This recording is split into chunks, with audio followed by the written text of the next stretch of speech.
তারপর ওদিকে আসার পর ওখানে একটা বড় ফিল্ড আছে, সেখানে অনেক মেলা বসে। মেলা যখন হয় আর কিছু মাস পরেই আমাদের মেলা, মানে ফাল্গুন মাস থেকে মেলা শুরু। চাইলেই তোমরা আসতে পারো, এখানে হাজার হাজার মানুষ আসে। আর আসবেই না কেন, এতটা সুন্দর জায়গা, তোমাদের বারবার আসতে ইচ্ছে করবে। এটা হচ্ছে আমাদের বাবা জটাধারী মন্দির, যেটা দেখো কতটা সুন্দর। বাবা কিন্তু খুবই জাগ্রত, যে যা চায় তার মনের ইচ্ছা পূরণ করে।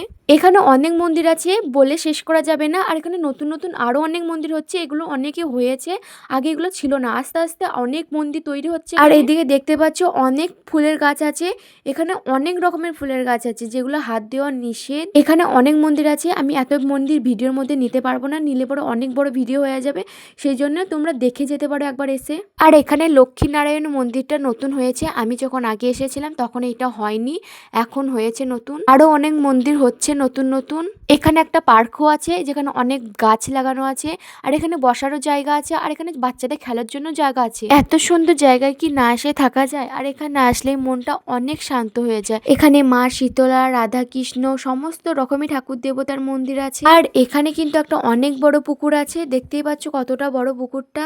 তারপর আমরা চলে গেছিলাম গুপ্ত বৃন্দাবন, যেটা 1 বছর হচ্ছে করেছে।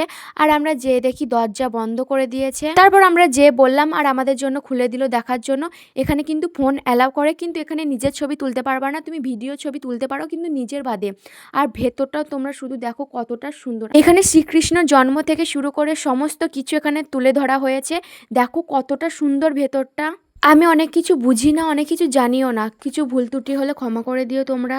এখানকার জায়গাটা শুধু দেখো কতটা সুন্দর। কৃষ্ণায় বাসুদেবায় হরে পরমাত্মনে।